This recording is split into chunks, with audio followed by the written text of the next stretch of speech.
And hello and welcome back to the Have We Made It Yet podcast. It's the podcast where two creatives, an actor and a comedian, are starting their journey towards making it. I am your co-host, the amateur comedian, Josh Yang. Josh, can your voice get any sexier? Oh, God. Oh, my God. I am the other co-host, the actor, Lucas Ng. I mean, I may sound sexy, but Lucas looks sexy. So that's how we divvy up the sexiness. Anyways. But yes, welcome back to another episode. Hey, Lucas, important question. Actually, it's the only question. Have you made it yet? We're going right into it, hey? Wow. So, brief update. I had my first audition in a week. That was kind of cool. Mm-hmm. You know what? Like, whatever happens this year, I'll just take it. But like, I think I might have said this in the previous podcast, but like, this year is a wash. So anything that I book, I'm going to take that as a plus because my, what do you call it? The neutral, the base level is probably going to be a 0. So, yeah. You know what? Just do as many auditions as I can, do as many episodes of this as we can, and then going from there, right? Because this year's a wash and it's already like late September, man. It's incredible. Yeah, I would agree.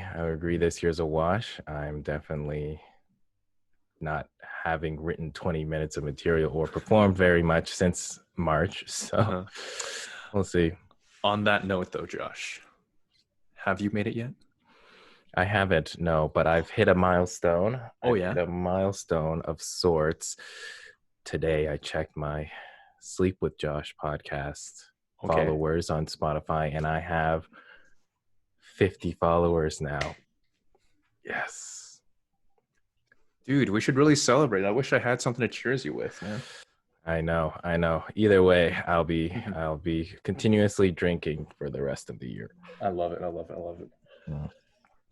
But yeah, that's it so far. Nice. But I think we have a very interesting guest today, don't we, Lucas? I dressed for the occasion because this shirt has a little design here, little pocket square design that people on YouTube can watch, but people who listen can't. Yeah. It's a really nice shirt though, and everyone should get it from Muji or Uniqlo. Uniqlo. Okay. So with this next guest here, we're going to go in a little bit of a different direction with our next guest.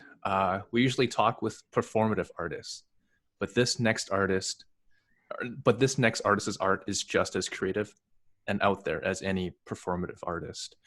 But first off though, a shout out to our incredible Toronto family friends. As it was in our group that I met our next guest here. I believe I met him when we could all still go to big parties, pre-COVID stuff. He was introduced to me as one of my friends' boyfriends.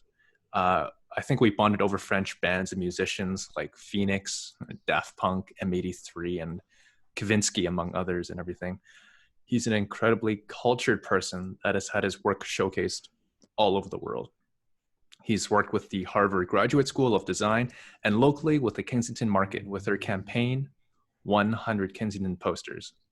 And more kind of recent-ish, one campaign that I personally got to see with my own eyes with his work with Brasserie Uncle, in which he did their typography of their cans and also their physical merchandise. And also it was a really good beer too. I'm so fortunate to have met him, as his style is inspiring and it makes me look at design in a new appreciative light. He is the ultra cool senior designer at the creative agency, the Public Address Network. Please welcome Mr. Ben Lory. Hey, thanks for the introduction. Super nice. Oh, no problem, man. Mr. Ben Lory, as we start off with every episode, have you made it yet? I didn't, not yet. It's still working on it. It's a process thing, but sometimes you have a little bit of a spark. You say, I kind of made it, but no, in the whole thing, still working on it. But hopefully on his way. When you make the introduction of that, it sounds like there is some cool thing in there, but yeah, it's still working. It does sound pretty cool, man. Like when you first start out in your journey of design and everything, what's your it in making it? I mean, the design community is like kind of small, so you don't like, it would be like hard to like for someone to know like how you made it, or like if it is like an award show or something. It's just I think the type of project that is out there, like sometime like I think the type of thing when you mention the thing for Harvard or something like that, it's like, oh, that's kind of cool. Me coming from like a small town and making something like that was kind of like interesting, and like but then it's like, what's the next thing? I don't know. Yeah. I hear you, man. So you, first of all, you got your degree at, I'm not even going to try to pronounce the name because I'm going to butcher it, but the acronym is EEASB. So in France, you got your degree there, and you've gone through the design route since then. Were there any professors or experience that really shaped your style? Yeah, so I don't know, it's one thing in the introduction is to say that I was French. Now it sounds really that I'm French, but yeah, I think that's like, at least everyone is on the YouTube or Spotify, they can hear I'm French. Yeah, actually, some teacher, like, so that's actually the fine art school, like I don't even know what the name stands for now. I think it's European art school. Yeah, the École Européenne Supérieure Art de Bretagne. Yeah, the Bretagne, you've done your research, yeah? Yeah. Yeah, one of the first thing, like, so I kind of went there, like, I grew up like doing like drawing all the time, doing a bunch of things, interested in painting and art, and went to art school like without knowing what was graphic design really, just like kind of like when they're like art school, when you do a little bit of everything, kind of like painting, sculpture, conceptual art, whatever else in art school.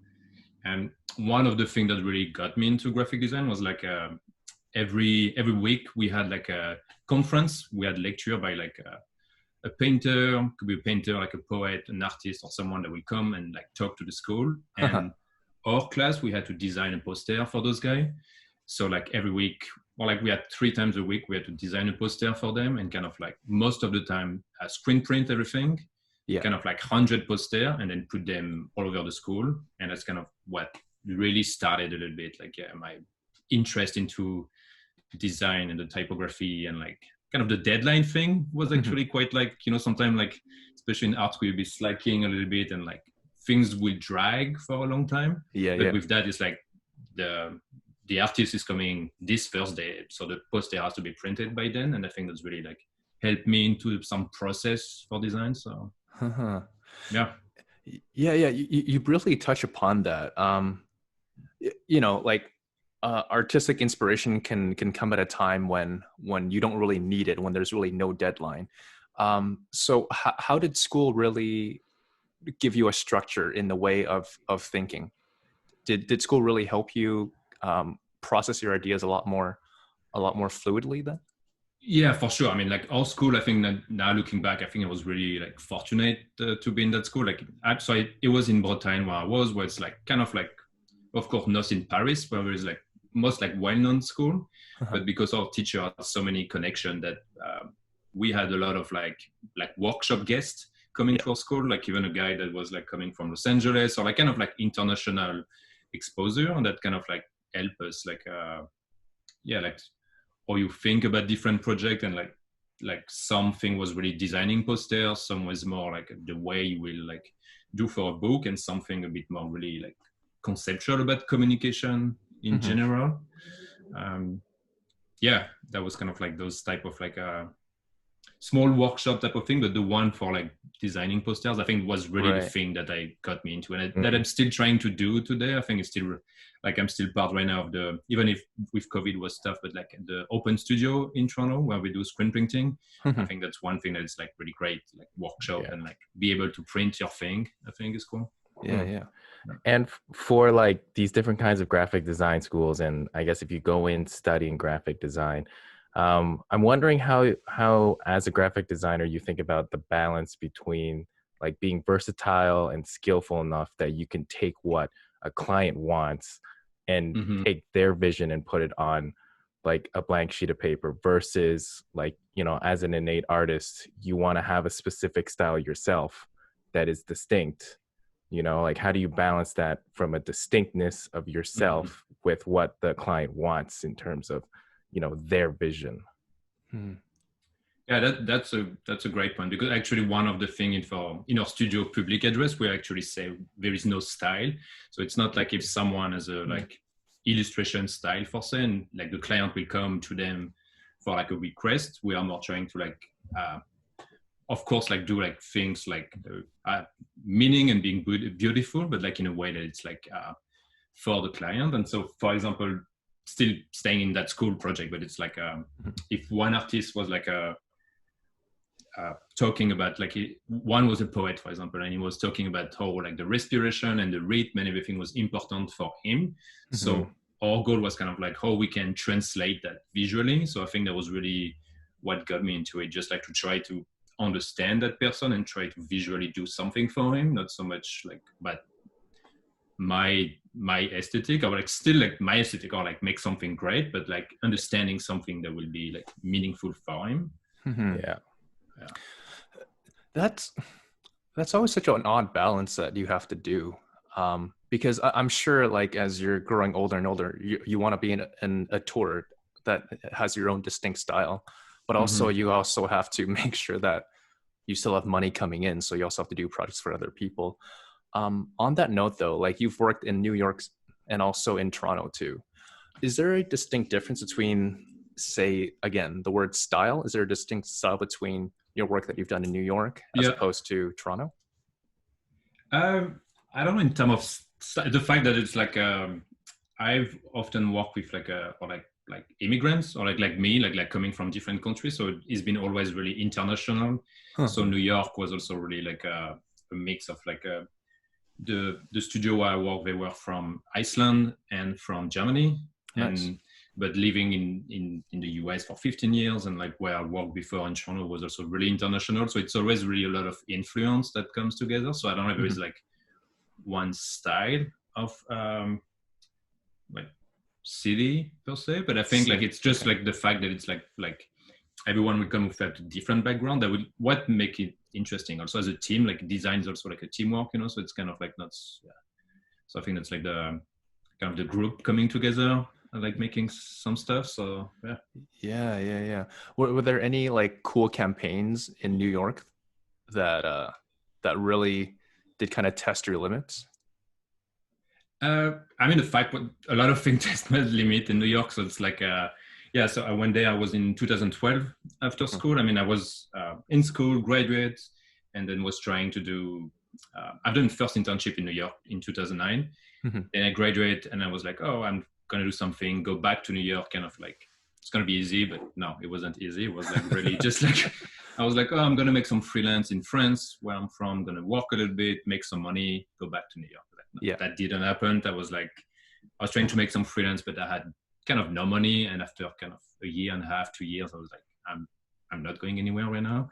So I kind of stopped doing my freelance thing. That because also it was not project that I was really keen on. I was like, okay, I'm going to do them, but it was not really some kind of like art or stuff that I wanted. So I went back and I worked in a food factory for a while, just like if I need to make money, let's make money, and like kind of like.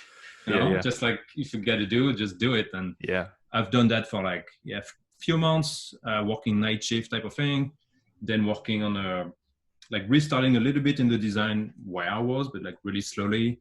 And then what happened was like in 2009, I contacted like I think to have my internship, like 150 company. I was like, I want to go to New York. I want to make an internship. So I just sent a bunch of things. And sometimes, and I try to stay in touch with a lot of people like there that just reply to me. I was like, oh, you reply to me, like you're from New York, like it's amazing. Like, thank you so much. I stayed in touch. And then at some point when I was working in that food factory, I received another email from like an art director in New York say, oh, we have an opening for an internship. Are you interested? I was like, wow, just like, yes, of course I'm interested. So so I made it finally 2012. And that's been really like it opened everything after that.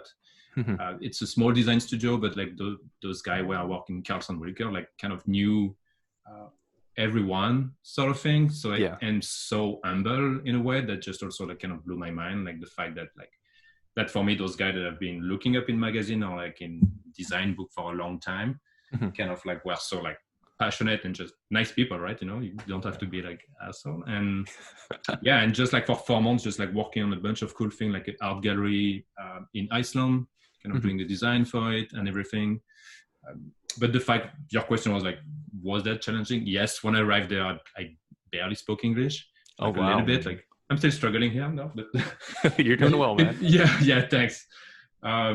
So yeah, for a little bit was tough. You know, you ask everyone to repeat once, twice the question, but then you made it, and yeah, that's been great. And that's kind of like brought me after to another internship to Toronto, and that's been 7 years now. So wow, that's kind of like what happened to jump. Yeah. Does it feel like when you're coming out of graphic art school that like you're able to see a stream or kind of a path that you can take, or is it really just you don't know where exactly you're able to take your skills and you kind of have to keep going, putting yourself out there and seeing what happens? I think in art school a little bit, like I think it's like fine art school, so it's really broad. So it was kind of divided in like from a bit of interior design, like the school was quite conceptual, so like conceptual art, like art, history, and then the design school, the design part, like communication and graphic design. I think for some of us, it's like easier to find a way. It's like, oh, you do graphic design, then there is a real job after that could apply. There's like graphic design. For like artists in general, that's a bit more harder. Like I still have a lot of friends that works directly as artists, or otherwise that just have to like be like an assistant of an artist, or then work in an art gallery, or like find your way a little bit like that. But artistic creation, like it's difficult for everyone. You know, we all have to like kind of like find your way. But I know that it's like there's always a little bit of struggle, right? Like not everyone that goes to art school, or like when I see sometimes the number of students in OCAD or like things like that, I'm like, wow, that there's hundreds of people there, and I'm always like, it's gonna be tough, you know. I'm not gonna. I've been doing some workshop there with them once in a while. I had some friend teaching, and it's just if you are really passionate, you can really make it too. So yeah.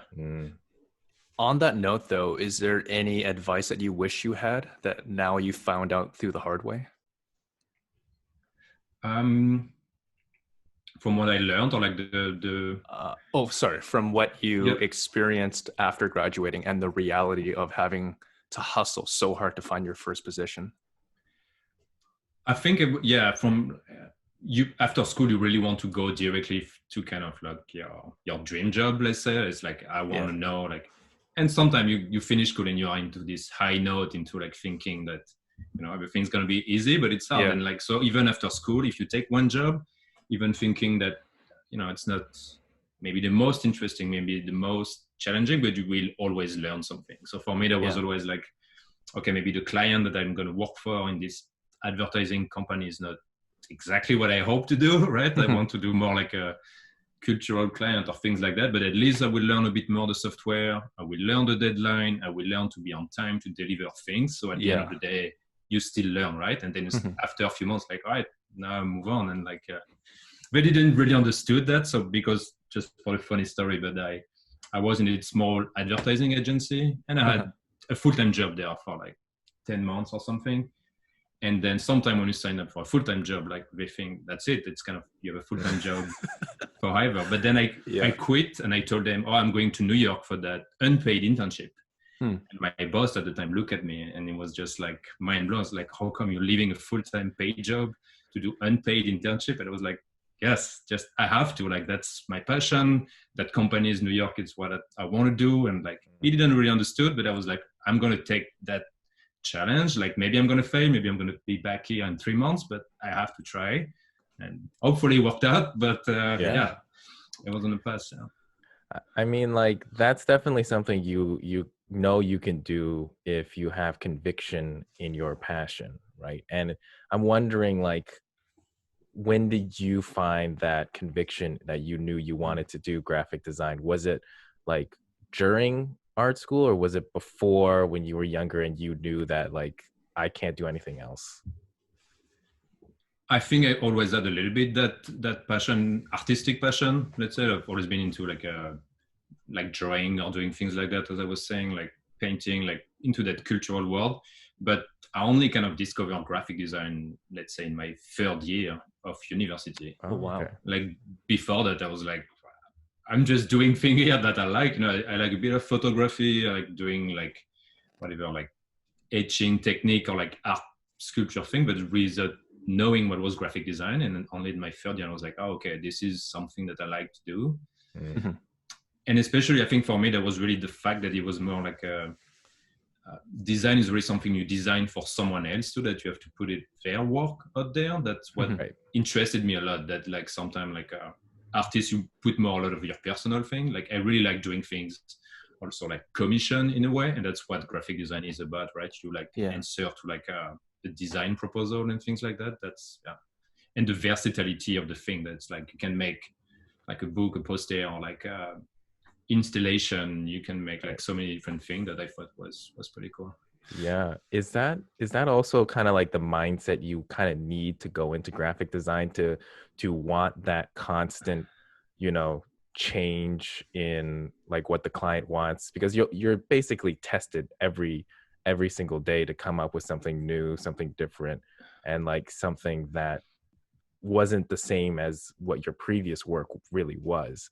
And that's a similarity I can see between graphic design and acting, music, comedy as well. It's like you're constantly being put in front, like every piece of work that you put out there is being judged, and you're really compared with what your latest stuff is. So I'm wondering, that has to be the mindset you have to have going to graphic designing. Yeah, I mean, that's something to like that. There is also like a lot of graphic design that more like, let's say, like authorship, like some people that really have like an amazing style into typography or an amazing style into like painting, graffiti. So there's that also like that range. I think that it's also really like people that have a style of type of thing, or like even when I say we don't have style, we still have a kind of like an aesthetic of boundaries, right? There's always something that it's like that hopefully as we know what we are doing, we can strive to do that, but it's not something that will repeat from one project to another. Right. Like actually the latest project that I was working on, let's say, I'm going to just say it's a large scale project kind of type of thing. And but we have a lot of legal things sometimes in graphic design. We cannot always say what we do or not. Yeah. But the ask was actually kind of like a dynamic identity. So the idea was really to create each thing a little bit different. So we were commissioned to work with like different personalities and like in Los Angeles. And so we had to work with them to create something a little bit different each time. So that's kind of something that also reminded me my work in art school, right? We had to create each time a poster for someone. This one was create kind of like a logo or like a form for like someone. So, and we had the chance, so I had the chance to work, for example, for like a different like athlete. We're going to say athlete, and we're going to say, okay, personality. But yeah, that's been fun. So it's like, that's kind of the latest project that we work on. So that was kind of cool. Nice. We'll keep it at that until the legal stuff is allowed. Clears out. Yeah. So looking through your work, especially with what you did with the Brasserie with Uncle and everything. Yeah. I could be wrong, so correct me if I'm wrong, but I do see some Cubist and some data influences, just because like you literally made it looked like you made a new font. Okay. And it looked really cool and everything. Can you go into a bit more detail about what you take as inspiration? What artists do you like and who you consume? Yeah, for sure. Yeah, I mean, that's great reference. Like I like you bring that up, but it's quite open. So this one is a project from like, so from my hometown, like two friends from high school, like we're starting like a brewery, and they just like contacted me kind of like out of the blue. It was like, oh, we need a logo for that. And then I was like, yeah, I mean, that sounds great. Like, I mean, I'm into beer, I'm into graphic design. That sounds perfect. Let's do something. And then it's been like 4 years working with them. And like, at first it was just like they needed someone help, and now I became a partner with them because there's so much work to do for that. But yeah, so for that aesthetic, so let's say when they when they come with me for the first time, I was like, we need to open a brewery. We are in Brittany, so we are kind of like on the coast of Brittany. And when you look, my work would be like, okay, let's start to do kind of like a, let's say,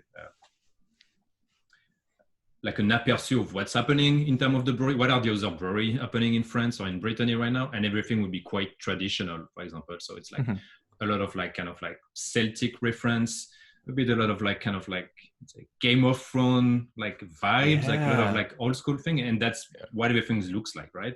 So first was like, we want to be outside of that. But that's not our idea. We are kind of like a young brewery. My friend was traveling to New Zealand. So that's something, this idea of travel and being a bit more international and new that brought us. Cool. And then when my influence was like what I've done on my research for the typography was like I found out that like international flag alphabet. So it's actually the flag that you see on like when the boats are communicating with them, like Alpha, Bravo, like all of these letters have like a flag on it. And I just kind of like made like a black and white version of that flag and attach that flag on top of the letter. Create kind of like a custom alphabet because there was this idea of like we are international. I'm in Toronto, we are in France, my friend was in New Zealand, and this idea of being international but also local. Like the flag from Brittany is black and white, so I was like, let's make something just only with type, quite a bit contemporary. And so that was the influence, just like doing research.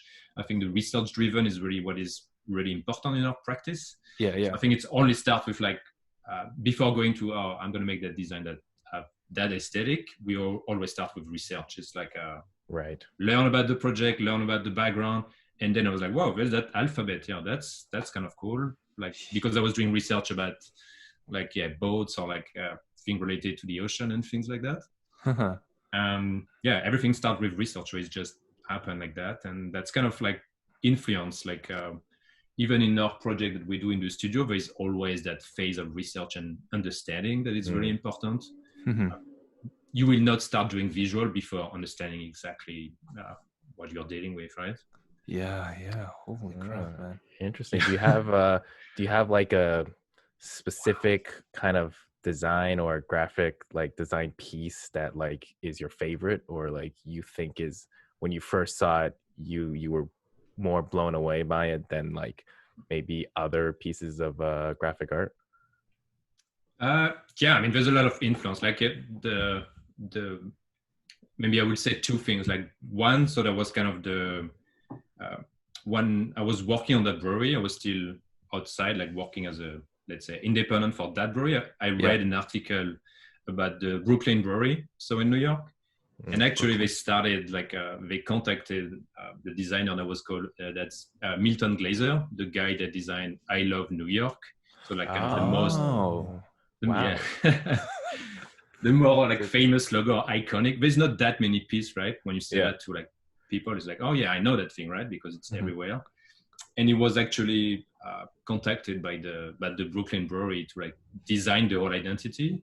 And when I read that article, like back then, like that brewery was really small. They had no money. So he just became a partner with them.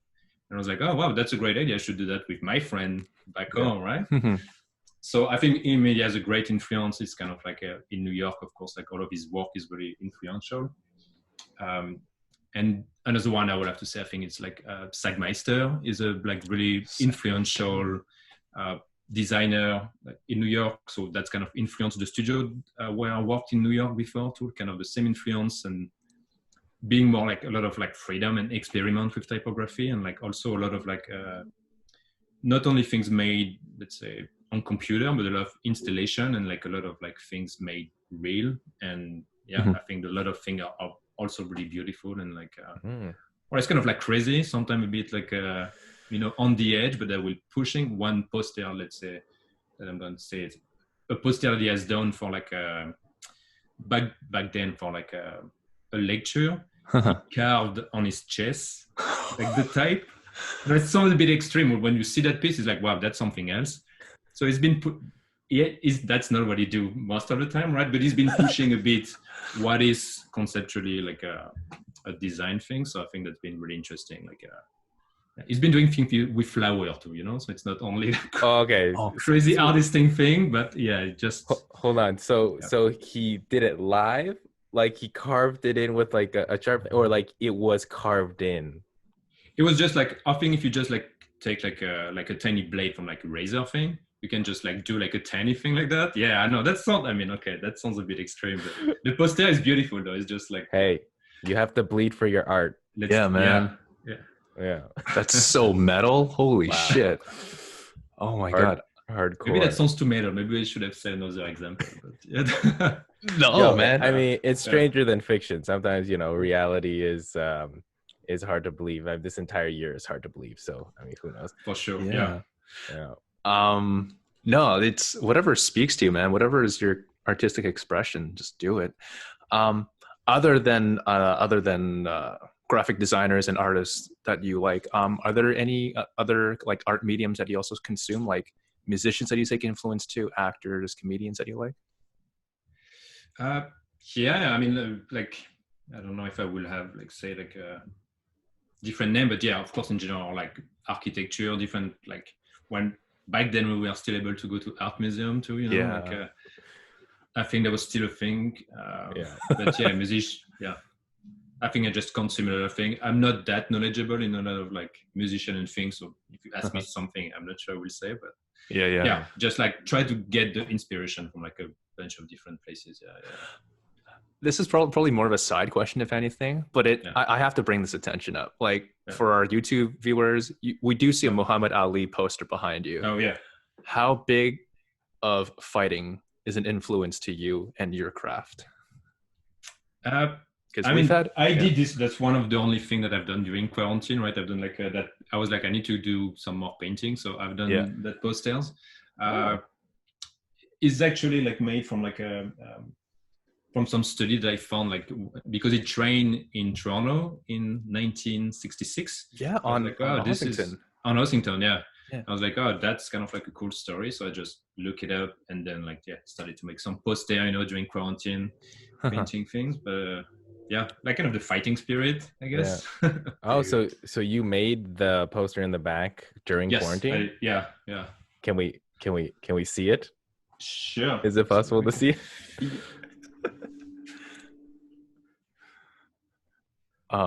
Listening viewers, he's bringing the poster up, and it's a huge poster. Oh, nice. So I see it's got like some of that style of like kind of old school, but it's also like old school fighting posters where it is, that's really just doing a mix of that type. It's just like when he trained in Hossington, like there is not like a specific poster about it, and I was like, oh, he needed a poster about that thing, so I just do this.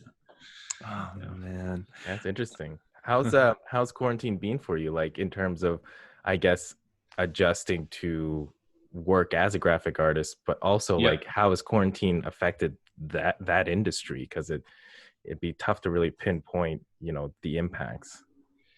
I mean, we've been lucky enough, like in our studio, we are like a small studio right now. We are we are 16. We've been growing luckily, but we've been, even before the quarantine, we've been set up like we work from Toronto, but one of the other designers is in Los Angeles and another one is in London, UK. So it's been like that before quarantine. So we've been used to like do like a Zoom call, not Zoom, or like Google Meet or whatever, doing like you have to place all of the brand, right? Or like, so we've been doing all of this thing online remotely for a while. So I think we were kind of ready for something like that. So we've just been adjusting, and now it's been quite long, I have to say also, to be honest, to not work together, but we managed during the whole time to like we never really stopped. We even hired some people. So it's been quite good. So I can't complain. Like, I think it's been hard. Like it's been challenging for a lot of people, like friends that I know, when you are more as a freelancer or things like that, that's quite tough. Or other agencies. So for us so far it's been okay, but I know it's tough. Everyone has to kind of adjust. Just to wrap it up also here, on that question of quarantine, what has this quarantine taught you about yourself and your art? Wow, you guys bring the tough question for the end, huh? What did that taught me? Like, I think it taught to everyone in us, like I think in our team, or like I think for a lot of industry, that we can still make the job done being at home, right? Mm-hmm. Like I think it's still okay. Everyone can push through. Mm-hmm. And I think maybe some of the biggest projects that I worked on were during that quarantine. So I think that's been also like showing me that we can do that, but also on the other way that we are also still missing the like interaction, collaboration that we do a lot of the design studio. So I think that, and hopefully we are trying to work on that right now to see what is kind of the next phase and how we can bring that back. Mm-hmm. Yeah, how did I answer exactly? But yeah. It's all good. Did you find that you are actually, you know, we lose the human interaction and we lose the socialization with different artists and inspiration from there. Did you find that you're actually more of a resilient person through this whole quarantine process? I mean, everyone had to push through a little bit, right? We all know that it's like that time is tough for everyone. So we all like, we went there together. So we all have to like push a little bit. Like we all have up and down, right? It's not easy every day to like going through things or like different type of project that you work through. But I think we are all quite resilient and just like going through and trying to do the best as we can as the situation is going. And nice. And just the last question I have for you is, you know, looking into the future in your future creative pursuits and everything, are there any brands or campaigns that you are salivating, like really hungry to work for, that can really use your expertise? Yeah, I mean, as a design studio, we work a lot with like some like sports event right now, like international sports event. I think cultural is something that I've always been like attracted to, like working for like a music festival, working for like a performing arts center. That's something that we've been doing also in the past. I was working for something in Washington like that. So that it is more large scale type of thing that I think I still really want to do, and that we do as a studio. And as a personal thing, I've always been also like balancing that with more like I work for my brewery, or I work for like I've done that project in Kensington that was just really like a local thing. I've just decided kind of like on my own to do like 100 posters for Kensington and just do it on my own. And so I think the small scale, large scale balance is something that works well. And like I hope to continue to do that. And like, hopefully the idea is always to bring stuff out in the world, right? Sometimes as a graphic designer, like you can be working on projects that don't see the light, right? So I think as much as possible when things could get down, I think that's the goal. Yeah, dude. That's when you made it, right? Yeah. There we are. Dude, I want to see you on the next Coachella poster or something, man. We see. Working on it then, Yeah. Nice. Awesome. Let's do word association from here. Yes, let's do the word association. So basically, Ben, we all have 10 words. Well, not we all. Okay. I mean, Lucas and I have 10 words. And it's a word association game. So clear your mind. And when I say a word or when Lucas says a word, think of the first word, first image, first idea that comes to mind when associated with that word. And we'll just go right along. And I can answer in French? We see. If it comes in French, I'm going to answer. If it comes in French, whatever it comes to first, just say it. No need to translate. I mean, Lucas and I will nod if we don't know if it's French, so it's all good. Okay, so I'll start. Lucas, I think we'll finish because I have the same 10 words. So first word, family. Home. Pineapple. Indonesia. I'm working with a friend that is exporting pineapple right now. So Indonesia. Oh, nice. Rain. Home. It's always raining in Britain. Alone. Sad. Motivation. Passion. I think we talked about it. Kumquat. Kumquat? No idea. Mountain. I will say home too, because for the brewery, kind of like our tagline is we don't have mountain, but we are thirsty. Doesn't really translate well in English. Because we don't have slope, meaning we are thirsty in French. Anyway, but mountain, we say brewery. Interesting. Nice. Okay, next word. Tightrope. Wow, I don't know where you've been browsing lately. I don't know. Tightrope. Satisfied. Satisfy. IPA. Nice. And finally, ending. Ending. Thank you. That's good. Oh, Missy. Merci. Ouais. Missy. All right, Ben. Clear your space, get into that Zen space, and get loose and wild, man. It's going to get crazy up in here. All right. First word of 10. Metzinger. Metzinger? Like, what's a Metzinger? Like someone that sing at the Met? No, it was an artist. That's the thing, yeah. My mic means, what is that? I don't even know. All good. Next word. Salvador Dali. A surrealist. Awesome. Texture. Pattern. Contrast. Shadows. France. Home. White space. White cube. That's cool. Repeat. Oh, Damn, that's wow. good. Well, that was good.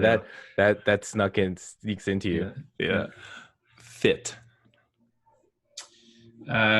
Sweat and tonic. Oh, cool. Did you say sweat and tonic? Yeah. Oh, like the studio at the gym. Yeah. Push. Pull. Nice. And the last word, Benjamin. Lory. That's Like Benjamin that's Lory. it. There it is. Wow. Give it up for subscribe. Benjamin. Yeah. Thanks, guys. Awesome. Where can people find you? What are your social media handles?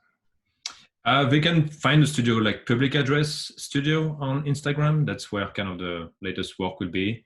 Mm-hmm. My handle is like Ben Lory. And yeah, that's where you're going to find the work. Awesome.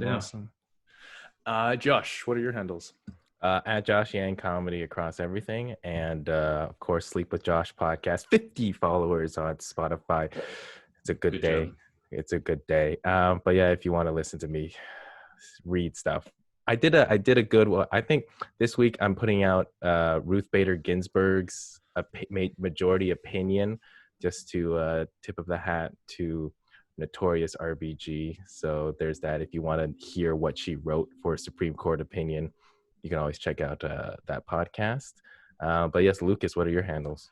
You can find me across social media at Lucas John Ng. Ng again is NG, no vowels.